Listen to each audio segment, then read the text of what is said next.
Boa tarde, meus queridos e queridas. Vocês me escutam bem? Todo mundo me escuta bem? Só fazendo um teste de sons, tá tudo ok? Se vocês estão conseguindo me acompanhar aí, a- a- o meu microfone tá bom, tá num som legal. Vamos começar a nossa live de hoje. Me desculpem pelo atraso, gente. Hoje o dia foi bem movimentado de reuniões, alinhamentos, atividades. Enfim, foi um dia e tanto esta terça-feira. Mas eu finalizo esta terça-feira na companhia de vocês, falando sobre o que eu mais gosto de estudar e sobre o que eu mais gosto de pesquisar, que é avaliação da aprendizagem. Para mim, é uma gratificação imensa poder estar aqui no meu canal do YouTube, gravando este momento. Para quem não puder assistir agora, assistir um pouquinho mais lá na frente, assistir amanhã, no final de semana, no horário que for melhor, né? Dentro da sua rotina, dentro do seu dia a dia, tá certo? Então, eu tenho um material aqui, que é o material que geralmente eu utilizo nas palestras, nas oficinas que eu ministro. E aí, dentro desse material, eu vou deixar o link disponível para vocês aqui na descrição do vídeo. Ainda não está, peço desculpas, mas assim que eu terminar essa live, eu disponibilizo para vocês aqui na descrição do vídeo o link para vocês fazerem download dos slides. E também, dentro desse material, eu trago sugestões de ferramentas de interação que vocês podem utilizar dentro da formação de professores de vocês, né, para que vocês tragam esse momento mais interativo, né? O meu objetivo aqui é não só trazer um pouco de conhecimento e experiência para vocês, mas trazer também uma possibilidade de vocês reproduzirem isso nos lugares de vocês e não só reproduzirem, né? Transporem. Este é o nosso fenômeno dentro do trabalho docente que nos faz com que inovemos, é a transposição, é a nossa capacidade de fazermos uma releitura daquilo que nós estudamos, daquilo que nós lemos, daquilo que nós vivenciamos no nosso período de formação, de graduação, de pós-graduação, para o nosso contexto, para a nossa realidade. Então, inovação pedagógica nada mais é do que nós trazermos estas releituras para uma prática e uma prática efetiva. Então, sem mais delongas, vamos lá, vamos começar essa live para a gente também não terminar na hora da janta, né? Vamos lá, meu povo. Então, gente, só fazendo lembrança e, na verdade, fazendo referência também, tá? Os slides que eu estou apresentando aqui, todos eles foram feitos pelo Canva, tá certo? Então, professor ou professora que ainda não conhece, o canva.com, conheça, é uma ferramenta muito boa de se trabalhar, que a gente consegue templates e modelos de documentos pré-prontos apenas para edição, e a gente consegue aí otimizar o nosso tempo de trabalho, que a gente sabe que é um tempo de trabalho, né, bem corrido, não é mesmo, professor ou professora? Pois bem. E aí vamos pensar a avaliação da aprendizagem no contexto do ensino remoto. Que contexto é esse do ensino remoto? É o contexto que nós estamos vivendo, né?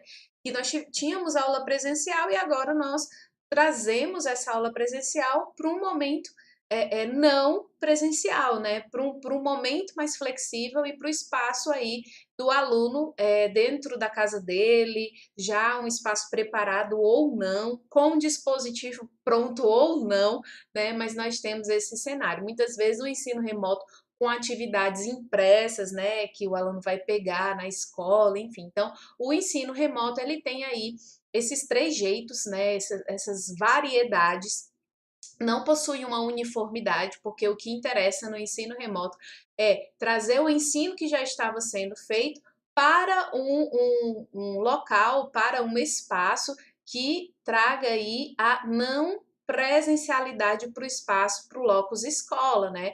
Por conta nesse momento da pandemia. Então, o ensino remoto ele tem essa caracterização.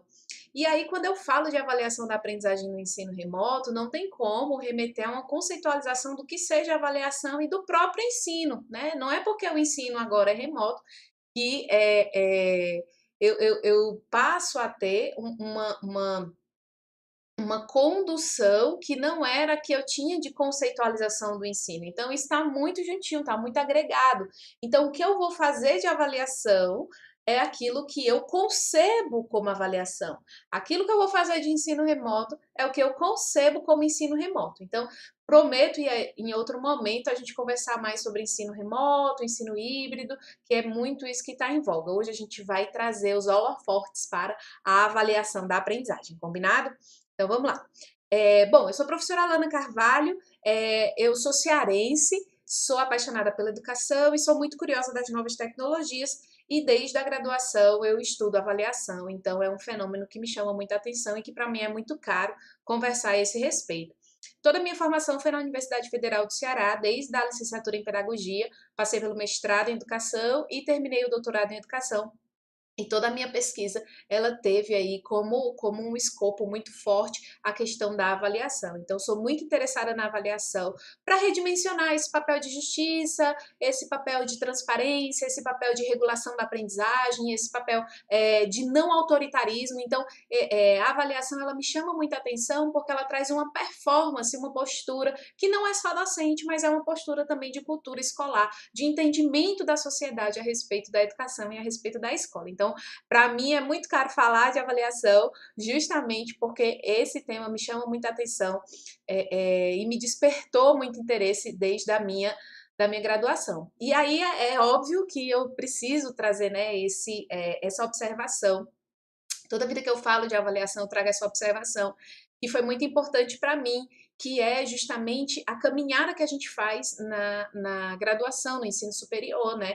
Foi graças à participação em um projeto de extensão que vinculava aí a Secretaria de Educação do Estado do Ceará com a Universidade Federal, chamado, acho que alguns conhecem, chamado PAIC, Programa de Alfabetização na Idade Certa. Foi a partir desse programa que eu entrei como bolsista de graduação no eixo de avaliação externa do PAIC, e isso me abriu os horizontes, isso me deixou ainda mais curiosa a respeito da contextualização das escolas, a respeito de como as avaliações elas têm sido vistas e têm sido realizadas pelos professores, enfim. Então esse foi o pontapé. Eu estava dizendo, a mensagem que eu quero deixar é a seguinte: professores, professoras da educação básica, do ensino superior, se vocês têm a oportunidade de mobilizarem projetos de extensão, de pesquisa, em parceria com as escolas, em parceria com as universidades, façam isso, porque os alunos de vocês precisam dessa aproximação do locus de atuação, precisam dessa relação teórico-prática indissociável. Então, façam isso, tá? Eu deixo esse apelo, deixo esse pedido, porque eu fui uma aluna que passei por esta oportunização e hoje eu colho os frutos de todo esse engajamento que na minha época, né, meus professores tiveram e que aí, enfim, eu colho, não só eu colho muitos frutos, né, mas toda a comunidade também colhe muitos frutos, porque eu acredito que conhecimento é para ser compartilhado, ele não pode ser guardado, ele tem que ser compartilhado, né? Beleza? Pois vamos lá. Acontece, né, gente, acontece, gente. Agora eu fiquei nervosa. Mas vamos que vamos lá. Tamo em casa, né? Tamo em casa, tá todo mundo em casa. Gente, seguinte, essa trilha de aprendizagem, ela vai trazer justamente aí alguns pontos muito importantes para a gente pensar a avaliação. Primeiro, a gente vai fazer uma atividade de antes e agora. Depois, a gente vai conceitualizar a avaliação da aprendizagem. Vamos conversar um pouquinho a respeito da rubrica como uma possibilidade da avaliação, do processo avaliativo, e depois eu vou apresentar para vocês algumas tecnologias que podem nos dar suporte nessa avaliação. Tá combinado? Bom, vamos lá. Pega papel e caneta, pode ser o celular mesmo. Pega papel e caneta, eu vou ficar aqui com os meus slides e vou acompanhar vocês aqui pelo meu celular, tá? O chat eu vou acompanhar pelo celular. E aí, eu quero que vocês escrevam ou que vocês representem aí no papel e com a caneta de vocês, pode ser o caderno, né? Que vocês representem como que vocês eram antes e como que vocês são agora. do ensino remoto. Como que você era antes do ensino remoto e como que você é agora no ensino remoto? Eu quero suscitar algumas reflexões a partir dessa pergunta. Então coloca aí, coloca ensino remoto, coloca seu nome lá no centro, coloca ensino remoto antes e depois e coloca algumas características suas, tá? Pode ser característica do próprio ensino, pode ser característica pessoal, pode ser característica relacionada à socialização, tá? Fica à vontade, coloca aí o que você acha mais interessante, beleza?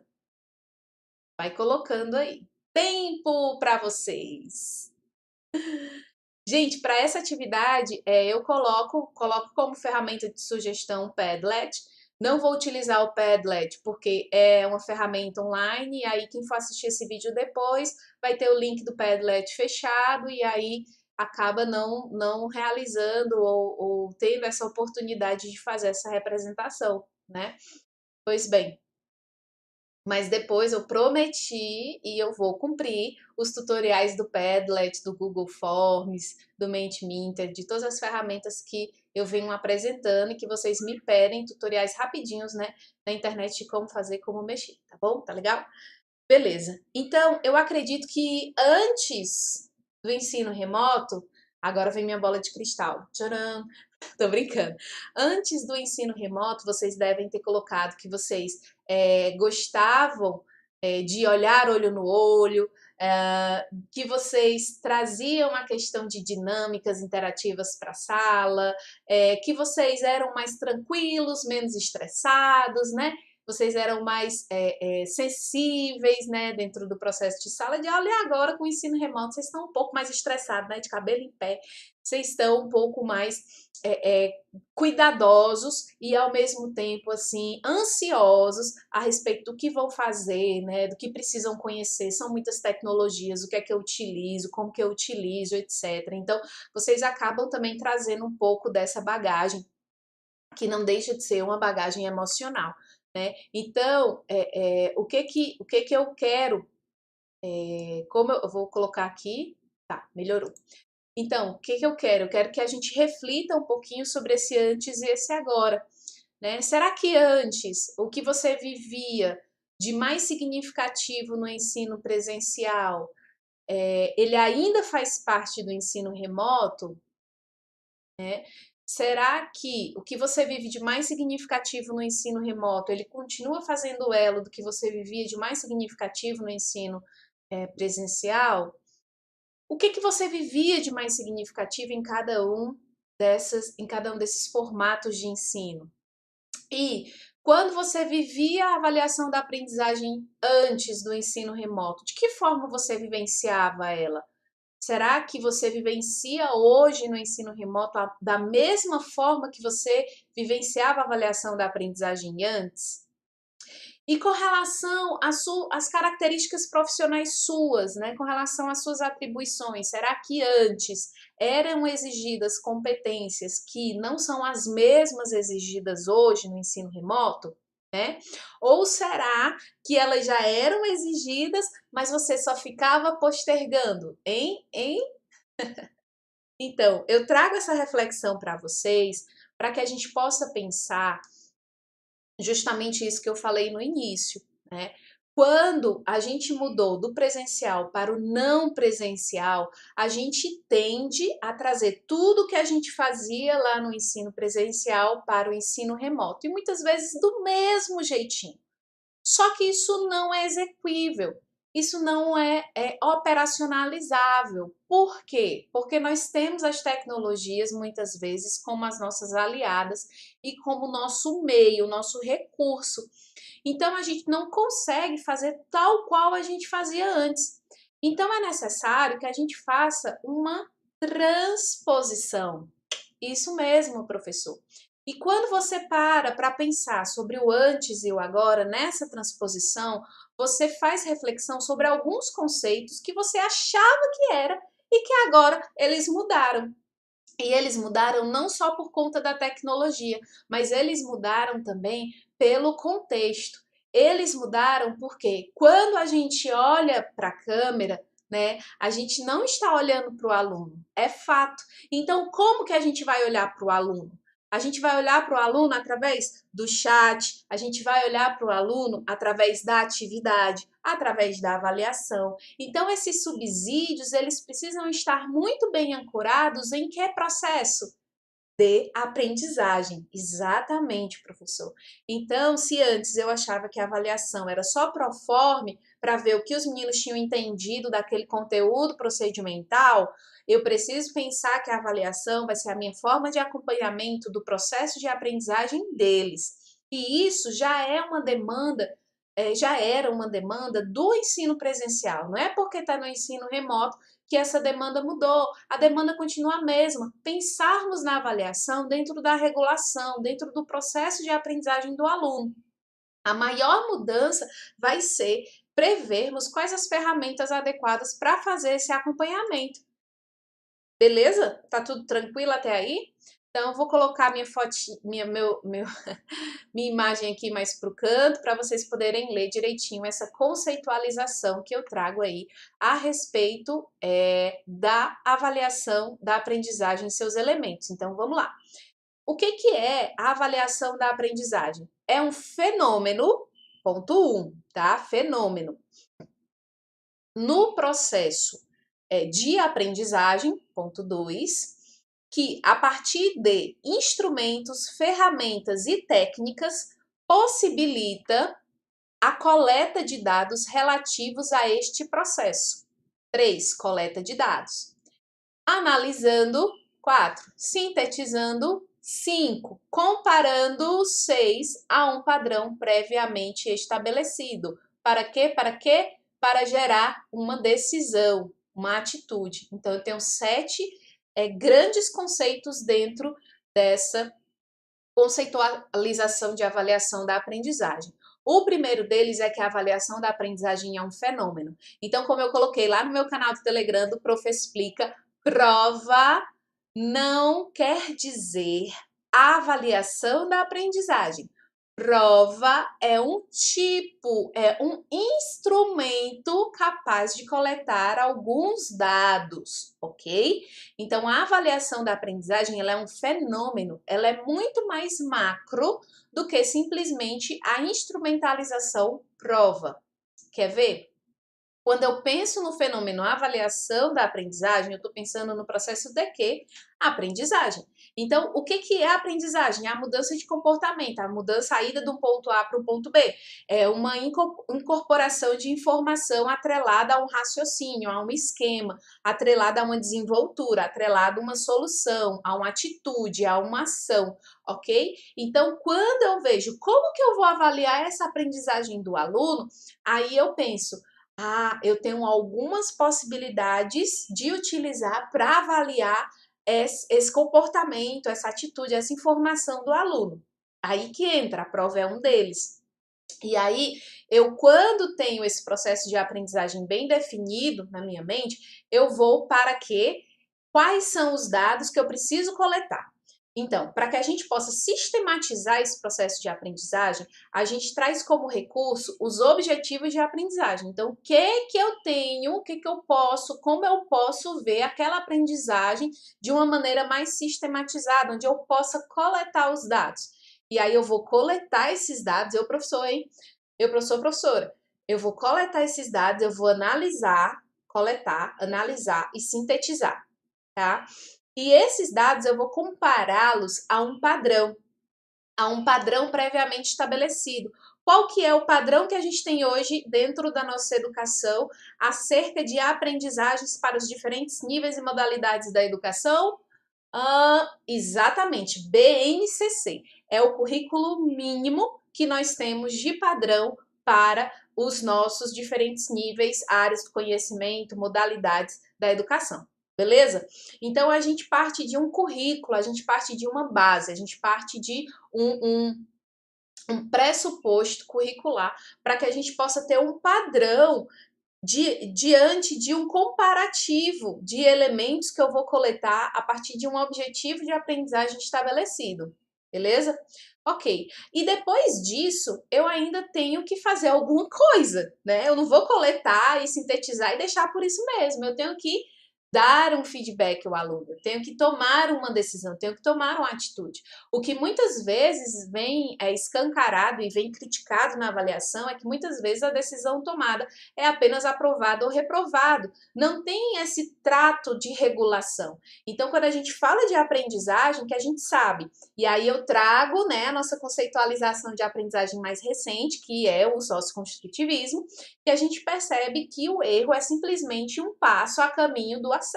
O erro é uma hipótese que está sendo trabalhada e aperfeiçoada pelos esquemas cognitivos dos alunos. Então, quando eu parto dessa concepção, a minha avaliação ela tem que retroalimentar justamente aquilo que o aluno precisa aprender. E aí eu vou tomar uma decisão a respeito do ensino, eu vou tomar uma decisão a respeito de como eu vou comunicar isso ao aluno, de como eu vou orientar o aluno na sua própria regulação. Exatamente. Quer dizer, professor, que o aluno, quando ele vê a avaliação, ele se autorregula, ele precisa se autorregular. E quanto mais enriquecido for o feedback que nós pudermos dar ao aluno, melhor ele vai se autorregular. Lembra que quem é o protagonista do processo de aprendizagem é o aprendiz. Então não adianta você tentar passar uma informação, passar um conteúdo, se o aluno ele não tiver motivado, se ele não tiver elementos necessários para fazer as conexões elementares daquele conteúdo, daquilo que você está querendo que o aluno faça, né, daquela atividade, para realmente culminar na aprendizagem. Então, outra, né, e uma característica muito forte da avaliação é também a decisão, a atitude, beleza? Bom, agora eu vou fazer uma prova com vocês. Pega aí o papel e a caneta de novo. E agora vocês vão escrever no chat. Pega o papel e a caneta, escreve no papel, mas depois você vai colocar aqui no chat. Então, eu vou dar um tempo para vocês e eu quero saber quais são os elementos que compõem a aprendizagem. Beleza? Então, eu quero saber quais são os elementos que compõem a aprendizagem. Vocês vão me dizer agora. Tempo para vocês. Gente, acho que a câmera ficou até enquadrada, né? Depois de cair. Deu certo. Vamos lá? Não tô vendo nada no chat ainda.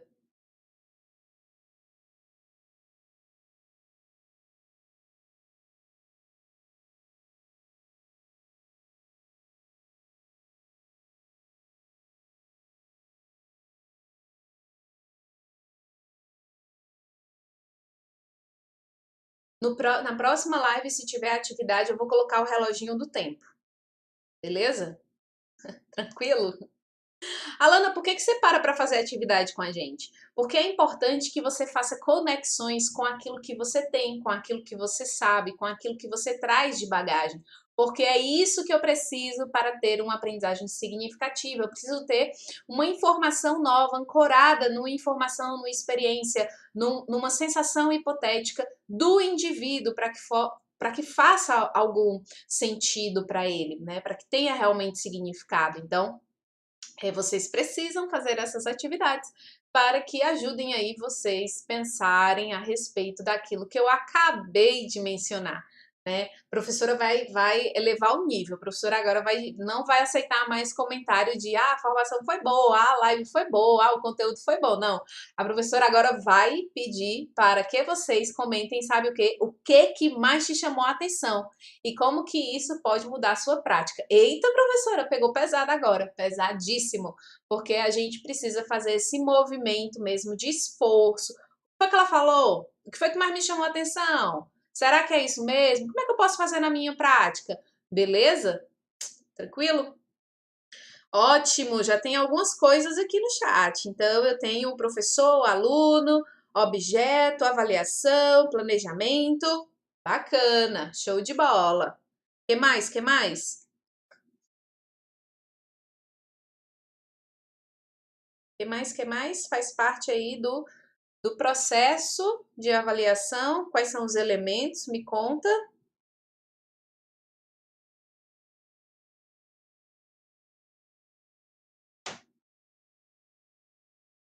Beleza.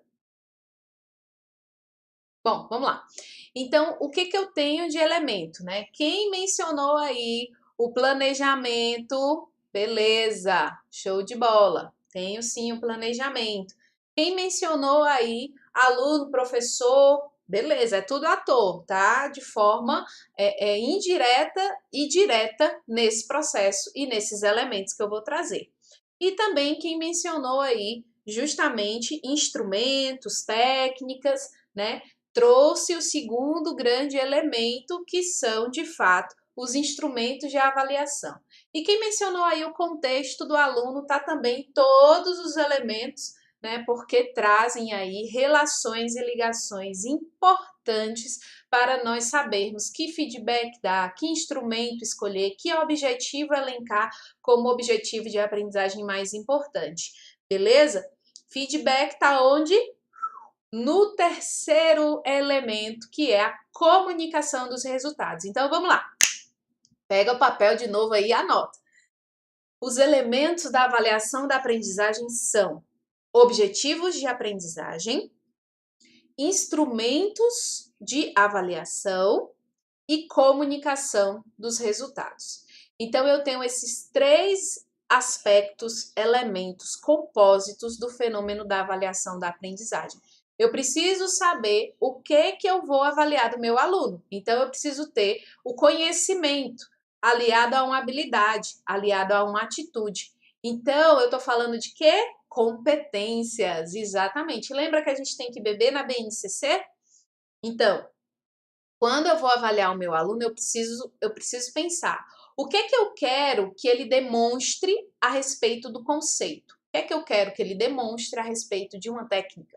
O que é que eu quero que ele demonstre a respeito de um saber fazer mais procedimental? O que é que eu quero que ele demonstre a partir de uma valoração, de uma atitude, de um desfecho, de uma solução? Então, eu trago aí uma operação cognitiva, que geralmente é um verbo, né? Eu quero que ele liste, elenque, compreenda, conheça, identifique, e aí tem vários verbos para o meu objetivo de aprendizagem. Eu trago o objeto do conhecimento, que é justamente a área do conhecimento, aquilo que eu vou trabalhar com o meu aluno, e aí eu preciso trazer para vocês que a gente tem conteúdos procedimentais, conceituais e atitudinais, né, gente? Lembra lá do Zabala, prática educativa? Pois é. Então, nós temos conteúdos que não são só de natureza memorística, só de natureza factual, mas eu tenho conteúdos também que são procedimentais e atitudinais. Então, isso vai envolver, incorporar o objeto do conhecimento relacionado, obviamente, à área, né? A área do conhecimento.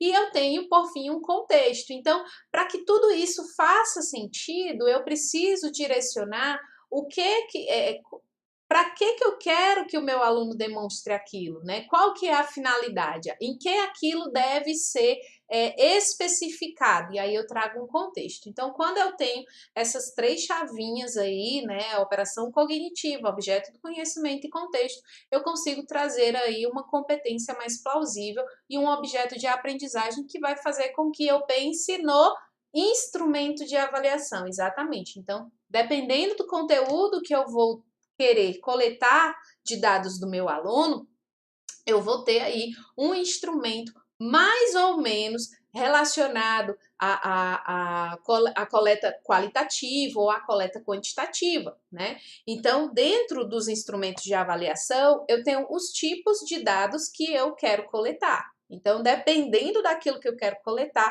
eu escolho um instrumento mais apropriado. Por isso que eu tenho que ter um objetivo de aprendizagem antes. Eu tenho que adequar esse instrumento àquilo que eu escolhi. Então, se eu tenho um conteúdo procedimental, eu não posso escolher um instrumento que ele não vá demonstrar, né? Lembra? Procedimento, saber fazer. Então, ele tem que me mostrar que sabe fazer. Então, qual instrumento melhor para que eu consiga avaliar isso? né? Pode ser hoje de forma remota. A gente tem um vídeo, a gente tem uma foto, a gente tem um produto que ele tenha feito, tenha registrado as etapas. Então, tem algumas formas da gente fazer essa coleta de dados. E também eu preciso ter um padrão esperado de resposta. Eu não posso deixar o meu instrumento sem os aspectos de medida que estão relacionados aí também aos seus critérios. Então, eu vou mostrar mais à frente, quando eu for falar da rubrica, a respeito desses critérios e dessas medidas. Então, o aluno ele precisa saber quanto vale, qual conceito que vale, o que é que você quer com aquilo, o que é que você quer de fato que ele faça, que ele exponha, que ele diga. Então, ele precisa de critérios e esses critérios têm que ter medidas estabelecidas. Isso considera também um aspecto mais transparente e justo para a avaliação, beleza? E no terceiro ponto, que são a comunicação dos resultados, são aqueles feedbacks, né? Que a gente dá para o nosso aluno, a gente dá para a nossa coordenação, a gente dá até, inclusive, para os pais dos alunos, né? Um feedback a respeito de como que está seu aluno. Geralmente, né, na minha época, que não faz muito tempo, eu também sou uma pessoa jovem, né? A gente fazia lá na escola, fazia a entrega de boletins, né? Acho que isso já está bem ultrapassado. Então, geralmente, a comunicação das avaliações, elas eram quantitativas e serviam para um fim, aprovado ou reprovado. E muitas vezes essa comunicação ela não trazia aspectos que de fato estavam relacionados com a aprendizagem e a qualidade dessa aprendizagem do educando, né? Então, quando a gente olha para a comunicação de resultados, a gente tem que olhar que nós vamos dar uma devolutiva para diferentes atores, não só para o aluno, a gente vai dar devolutiva para os pais, para a gestão, para a sociedade. Então, a gente tem uma responsabilidade muito grande quando a gente avalia o nosso aluno, porque a gente está trazendo aí um compromisso e uma devolutiva, inclusive social, né? E aí, esse feedback que eu vou dar a partir da devolutiva, assim, eu escolha, eu preciso organizá-lo, né? Eu preciso ver se é um feedback individual, se vai ser um feedback coletivo, se vai ser escrito, se vai ser oral, se esse feedback, ele vai conter também a participação, a interação do aluno. Então, o professor nesse ensino remoto, ele pode pensar, né? Eu vou dar um feedback mais verbalizado para o meu aluno, vou escrever aqui, vou mandar para ele um e-mail, ou então, inclusive, o comentário aqui no PDF que ele mandou, ou eu vou fazer uma forma de áudio, né? Eu vou mandar um áudio para ele, ou então eu vou fazer uma chamada com ele para dar o feedback ao vivo e ouvir também o que ele tem para me dizer, ou eu vou dar o feedback para a turma, né, no encontro lá no Meet ou no Teams, onde quer que você faça os seus encontros, na RNP, enfim, né, são várias as plataformas. Então, eu preciso organizar a forma desse feedback, sempre considerando o instrumento que eu usei, a subjetividade dos dados com os quais eu coletei e também os objetivos de aprendizagem, né? Nem todo feedback ele precisa da forma como ele é estruturado, é melhor que ele seja individual ou é melhor que ele seja coletivo. Então, isso vai depender também dos dois elementos anteriores. E, por fim, o replanejamento de intervenção mediante a esses resultados, mediante a esses dados. Então, eu olho para o meu ensino e vejo o que eu preciso mudar a partir disso, né? Não é só você fez a prova e toma que a prova é tua, toma que a nota é tua. Então, tu que te vira para ser melhor da próxima vez, né? Não, não, não. De fato, não é isso. Quando você termina esse processo, né, de análise, síntese desses dados coletados, você vai olhar para qual que foi a questão que foi mais assim, menos entendida pelos alunos, ou você vai justamente a partir daquele instrumento que você aplicou, fazer ali um questionáriozinho, um checklist bem rapidinho, se ele gostou, se ele entendeu, se ele não gostou, até para você ter um feedback daquele instrumento que você está aplicando. Então, essa forma de comunicação dos dados, ela dá um upgrade na forma como a gente replaneja, inclusive. Porque a gente olha para esses dados coletados e a gente diz, bom, eu tenho que trazer um pouco mais daquele conteúdo, um pouco menos desse, agora eu posso avançar, agora eu posso evoluir para cá, etc e tal. Então, a avaliação da aprendizagem, ela também tem esta função. Beleza, meus queridos e queridas? E aí, eu trago para vocês uma propositiva a respeito de como a gente pode pensar a avaliação, vou me colocar aqui um pouquinho mais para baixo, de como a gente pode pensar a avaliação dentro do ensino remoto, nessas características que eu mencionei, tá certo? Então, eu tenho aqui a rubrica de avaliação como estratégia para o ensino remoto. Faltou um O aí no meu como, né? Então, faltou mesmo.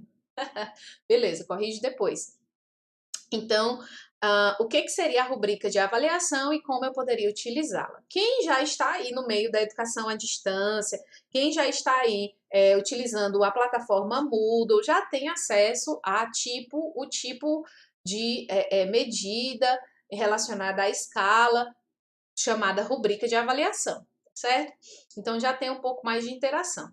Mas o que eu trago aqui, para além da ferramenta que se vai utilizar a rubrica, é a forma como ela está organizada para que a gente possa pensar esses objetivos de aprendizagem, para que a gente possa pensar um instrumento e pensar também aí o feedback qualitativo para o nosso aluno. Então, lá no livro da Granstein, onde tem essa mãozinha apontando, gente, é porque tem um link, tá? Desculpa, não é o e-book, desculpa, não é o PDF do livro, é o livro a que eu estou me referindo, mas está vinculado aí a um site de compra, que você pode pesquisar também em outros sites, tá certo? Não estou fazendo propaganda de ninguém, não. Estou trazendo só a capa do livro, a referência, para que você não se perca aí nas buscas, beleza? Então, a rubrica, ela é justamente a escala de score que nós utilizamos para avaliar a performance do estudante ao longo de um conjunto de critérios bem definidos. Então, eu tenho que ter 3 elementos para compor a rubrica, que são critérios, pontos e nível, tá? Então, os critérios estão relacionados a quê, meu povo? As habilidades, exatamente, aquelas que eu defini lá nos objetivos de aprendizagem, beleza? Então, as habilidades, elas têm que estar linkadas com os conteúdos, com os objetivos de aprendizagem. Depois disso, eu elenco os pontos. Quanto que vai valer cada uma dessas habilidades dentro de uma performance? E aí eu tenho uma rubrica mais analítica, a rubrica mais holística, que não trago muitas especificidades a esse respeito, porque são os tipos de rubrica que você tem a depender da performance que você vai caracterizar aí, que você vai avaliar do aluno, tá? Então, se você vai avaliar um conjunto de características, você está se relacionando à rubrica holística. Se você vai avaliar apenas uma característica específica, você está aí fazendo uma rubrica analítica, tá? Bom, então eu trago depois dos critérios os pontos, que é justamente o score quantitativo de determinado intervalo da consecução dos critérios. O que isso quer dizer? Eu vou já mostrar o exemplo. Calma, calma, não queima a massa cinzenta agora. Vamos lá, respira. Então, isso quer dizer que, a partir dos critérios, se o aluno não atendeu, 0 pontos. Se o aluno atendeu parcialmente, 15 pontos ou 20 pontos, e assim sucessivamente, tá? Mas para cada nível, para cada ponto atribuído, desculpa, para cada ponto atribuído, eu tenho aí uma descrição daquele critério, beleza? E aí eu já dei o exemplo trazendo nível, né? Que o nível é justamente esse grau de elevação diante do intervalo. Então, eu posso ter do insatisfatório até o plenamente satisfatório. Mas, gente, isso sou eu que estou colocando, tá? Você pode ter outros níveis, você pode ter outros conceitos, você pode ter outras formas de chamar aí os seus níveis, tá legal? O que vai importar é a forma, critérios, pontos e nível. Quando tiver esses 3 elementos, de fato, eu trabalho com rubrica de avaliação. Beleza? Então, quando eu estava eu tenho até o meu aluno aqui para não deixar eu mentir, né? Para não me deixar mentir. Quando eu estava numa disciplina de psicologia do curso de licenciatura em física aqui no Campus Horizonte, eu resolvi fazer esse exercício da rubrica com os meus alunos e eu fiz a partir do seminário, não foi, Brendo? Fiz a partir da atividade avaliativa de seminário, né? Porque é impossível, professor, avaliar o seminário à distância. Não é impossível. É possível desde que você tenha um objetivo, desde que você tenha feito a orientação, desde que você tenha deixado procedimento, desde que você tenha deixado todo o amparo que o seu aluno precisa para fazer, para apresentar, para responder ao objetivo de aprendizagem que você elencou aí, tá certo? Então, eu trouxe aqui um exemplo que foi um critério. Esse é só um critério do seminário que eu avaliei, beleza? Avaliei outros critérios, não foi só esse. É por isso que aqui, ó, a minha escala, o ponto máximo dele é 60, porque faltaram aí, tem mais 40 pontos em outros critérios que eu avaliei 20 e 20, tá bom? Então, no pensamento crítico, o que que é esse critério e o que que ele quer dizer? Pois bem, nesse critério, eu vou avaliar as capacidades discentes de identificar e analisar informações basilares, utilizar as informações de forma lógica e organizada e sintetizar os elementos que vão embasar o pensamento crítico. Então, eu vou querer saber e ver se o meu aluno ele consegue identificar e analisar as informações que são mais básicas daquilo que ele está lendo e interpretando, se ele consegue utilizar essas informações de uma forma lógica, se ele consegue organizá-las e se ele consegue sintetizar para ter aí uma avaliação subjetiva a esse respeito, que justamente culmina no pensamento crítico. Alana, mas faltam mais indícios aí para o pensamento crítico. Concordo plenamente com você, porque nós não estamos prontos.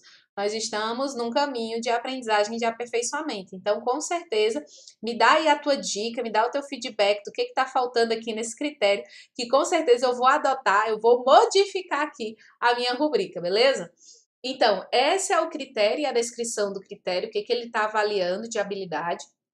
Os pontos eu atribuí de 15 a 60 e eu coloquei aí em cada um dos pontos o nível. Então, 15 pontos eu denominei insatisfatório, 30 parcialmente satisfatório, 45 satisfatório e 60 plenamente satisfatório. E em cada um desses níveis eu fui pontuando o que o aluno ele já tinha conseguido desenvolver, ou seja, é uma escala, é uma evolução de habilidades e a partir disso ele vai colocando-se em níveis e vai somando pontos a partir daquele critério. Então, no nível insatisfatório, né, o discente ele só entende o conteúdo básico, mas não organiza de forma lógica e coerente uma interpretação sintética. Parcialmente satisfatório, o discente ele entende o conteúdo básico, ele analisa as principais informações a fim de sintetizá-las. No nível satisfatório, o discente ele entende o conteúdo básico, ele analisa as principais informações, ele organiza de forma lógica para gerar uma síntese, mas ele não gera ainda. E no plenamente satisfatório, ele analisa as principais informações, organiza de forma lógica e ele gera uma síntese a partir da própria interpretação e inferência dele. Então, no plenamente satisfatório, ele culmina aí com todas as habilidades que vão consolidar de fato o pensamento crítico. Deu para entender, gente? Eita, Alana, Alana, mulher, mas isso aí dá muito trabalho, criatura de Deus. Então, a rubrica, ela pode ser reutilizável, né? Você pode ir adicionando e modernizando ali alguns pontos da sua rubrica, alterando pontos, colocando outros nomes dos níveis, e você pode reutilizar em outras atividades, que você vai ter também essas habilidades mais gerais sendo avaliadas. Então, é interessante a rubrica holística porque você traz essa execuibilidade da reutilização, né? Então, eu acredito que é uma proposta, não estou dizendo que agora tudo que você vai fazer, meu bem, você faça utilizando a rubrica, não é isso que eu estou dizendo. É uma proposta que a gente pode começar aos pouquinhos com aquelas atividades mais qualitativas, mais holísticas, que dependam de uma sistematização, de uma medição mais eficiente, e a gente pode também trazer aí outros tipos de instrumentos que vão também somar-se ao uso da rubrica, tá certo? Então, eu estou utilizando de forma mais efetiva a rubrica e eu estou pesquisando junto com os meus alunos o que eles têm achado, se eles têm gostado, se não têm gostado. Já os alunos que fizeram, né, a utilização da rubrica no seminário, eles gostaram do feedback, eles entenderam o que, que eles precisavam melhorar, e isso coopera, e isso ajuda, isso auxilia no processo de autorregulação. Então, eu acredito que é um caminho, é uma propositiva, é uma forma de se fazer. Tem outras formas? Você pode fazer de outros jeitos? Pode, tem várias, né? O que vai depender é a nossa criatividade, o nosso contexto e a nossa demanda, certo? Aqui, deixa eu, Por exemplo, voltar, desculpa. na minha disciplina de atual, didática, Gente, eu vou. Esse videozinho eu vou mostrar de outra forma, tá? Eu deixei um vídeo nos slides, mas eu tava com dúvida se ia dar problema no som. E eu vi que deu problema aqui, né? Gerou um áudio duplo. Então eu vou pegar esse vídeo e vai fazer parte aí do tutorial para como a gente pode pensar a rubrica. E atualmente no campus, né, do IFCE Horizonte, a gente utiliza a rubrica no Google Classroom. Então, eu posso ensinar direitinho para vocês como que cria dentro dessa plataforma que eu já venho utilizado, como que a gente utiliza, como que o aluno vê em outro vídeo, tá certo? Bom, e aí, para a gente finalizar, para a gente chegar aí na culminância, né, da nossa live, do nosso momento, eu trago no último ponto a respeito das tecnologias que nós podemos utilizar que podem dar suporte ao nosso processo de avaliação da aprendizagem. Então, vou elevar aqui minha imagem mais para cima. Vocês estão vendo, gente? Estou ótima, né? Eu estou assim, bem. Tô ótima aqui com vocês, né? Faz parte do processo, tá? Porque eu não sou youtuber, eu não sou editora de vídeo, eu sou professora, né? A gente vai desenrolando essas habilidades ao longo do tempo. Pois bem. Então, agora que eu tô vendo o comentário aqui do professor, né? Até parece que o aluno deve algo ao professor. Na verdade, é o professor que está incumbido de oferecer ao aluno alternativas mais aproximadas possíveis da capacidade de sua compreensão. É isso mesmo, professor. Eu tenho toda a razão.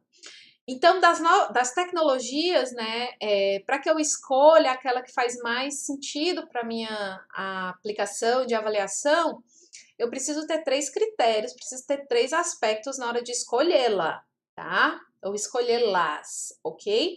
Primeiro, eu preciso planejar, né? Não dá para eu ver uma ferramenta, tá, eu vou fazer uma avaliação com essa ferramenta, sendo que eu não tenho nenhum objetivo de aprendizagem delimitado, tá? Então, eu tenho que planejar. Primeiro, eu tenho que saber, será que essa tecnologia, ela vai atender ao percurso de aprendizagem que eu estou visando que meu aluno tenha? Tá? Depois, eu tenho que considerar a acessibilidade, né? Como que o meu aluno está acessando isso?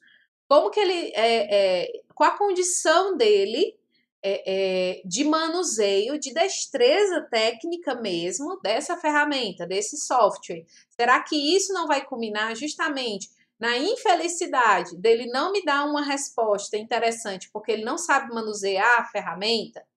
Tenho que pensar nisso também.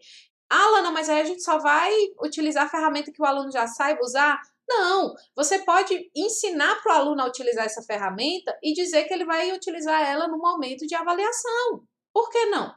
Né? A gente está aqui para educar, para ensinar mesmo, né? E o terceiro é a delimitação do contexto. Então, será que o software que eu estou escolhendo, ele possui uma interface, ele possui uma facilidade, ele possui um recurso adaptativo, caso o aluno necessite, né? Para que, de fato, o aluno consiga entender aquela situação, aquele contexto a que eu estou relatando, a que eu estou mencionando, dimensionando a partir daquele software, né? Então, essa delimitação do contexto, ela está relacionada também até com aquele objetivo de aprendizagem que eu planejei previamente, né? Será que realmente essa ferramenta ela me dá suporte para que o aluno faça essa aplicação, para que ele sinta como é que eu posso falar? Não é nem essa transposição, na verdade é outro termo que eu não estou conseguindo trazer para vocês neste momento. Mas será que o aluno ele consegue realmente perceber a situação que está sendo proposto, determinado problema, determinada pergunta, para que ele possa, de fato, gerenciar aí uma resposta, né? Então, a tecnologia, ela precisa estar relacionada com isso, com planejamento, com acessibilidade e também com o contexto, se está sendo execuível aquilo que foi observado ou não no objetivo de aprendizagem no planejamento. Tranquilo? Tranquilo e calmo. E aqui, gente, eu trago algumas dicas de softwares que vocês podem utilizar, e aí é um material de consulta, depois vocês dão uma olhadinha, né? Eu gosto muito, né? São meus queridinhos aí. Kahoot, Google Forms, Socrative, o MindMeister. O MindMeister é o único item, tá? Ele é de mapa mental. Então, todos esses softwares são softwares free, que você pode logar uma conta do Google ou fazer um cadastro, um login, tá? Escolher a versão free e fazer a utilização destas ferramentas, compartilhando o link com os alunos, deixando acessível para eles de modo síncrono, assíncrono, trazendo feedback ou não. Todas estas ferramentas, com exceção... Ah, tem um Padlet também, né, que eu esqueci de mencionar. Todas essas ferramentas, com exceção do MindMeister, eles trazem aí um relatório em PDF, né? E o Padlet também, porque na verdade o Padlet ele traz um relatório com o que foi postado e não com a categorização dos dados. E o Kahoot, o Google Forms e o Socrative, eles trazem um relatório com as respostas e porcentagens das questões objetivas, né? Aquelas questões de resposta única. Então, eles trazem, inclusive, um comparativo, quem acertou, qual questão foi mais acertada, quem conseguiu ter um tempo menor na hora de fazer essa questão. Então, tem alguns dados interessantes, né, estatísticos aí que você pode ver a partir dessas ferramentas. E se você não tem ainda muita segurança de utilizar uma dessas ferramentas, né, na forma de avaliação, porque é algo que você acha mais sério, para dar um feedback melhor para o aluno, utiliza elas como atividades, né, como atividades corriqueiras mesmo da aula, e depois você utiliza como avaliação, é até um exercício para você fazer, né? Para você ver o que tem de bom, o que tem de ruim aí nela, para que você não perca de vista e você não perca aí o mais importante, que é justamente a aprendizagem e os resultados para que você possa rever esse processo de aprendizagem. Bom, gente, eu vou deixar o link aqui na descrição desse vídeo a respeito do que vocês acharam desse momento, se vocês gostaram, se vocês não gostaram, se foi interessante para vocês ou não. Então, espero que vocês avaliem, espero que vocês coloquem o que vocês gostariam de ver, sugestões, enfim, isso me ajuda muito no meu percurso aí de formação docente, beleza? E eu deixo aqui algumas sugestões, tá, meus camaradas, ok? Eu não tenho estes livros em PDF, ok? Mas lá, já dou uma dica, lá no curso do Laboratório de Digitais de Educação da UFC, lá no curso de Tecnologias na Educação, Ensino Híbrido e Inovação Pedagógica, lá nos sites da Google tem, sim, alguns livros já em PDF que os alunos podem baixar e está aberto ao público, tá bom? Então, vocês podem encontrar alguns materiais lá. Pois bem, eu deixo aqui como sugestão e dica, né? Comprem livros já usados em sebos virtuais. É muito interessante esse movimento que a gente faz, né? A gente às vezes não tem um valor interessante para investir naquele momento, mas a gente pode comprar num valor bem mais acessível o livro, né, de alguém que já usou e que não tem tanta utilidade, ou que já leu o livro 300 vezes, né, e quer se desfazer do livro, etc. Então, e outra coisa também, né? E aí fica a proposta também da doação, né? Se você tem um livro, né, que você quer se desfazer e tal, então doa aí para quem está estudando, então às vezes pede, né? Já vão ter vários pedidos para mim, né? Professora, tem algum livro que a senhora queira se desfazer, que a senhora queira doar, né? E aí isso aí eu vou deixar para os meus alunos lá do Campus Horizonte, tá certo? Pois bem, então tem um livro de prática educativa, Como Ensinar, do professor Antônio Zabala, é um pesquisador português, mas traz muita coisa interessante a respeito das competências.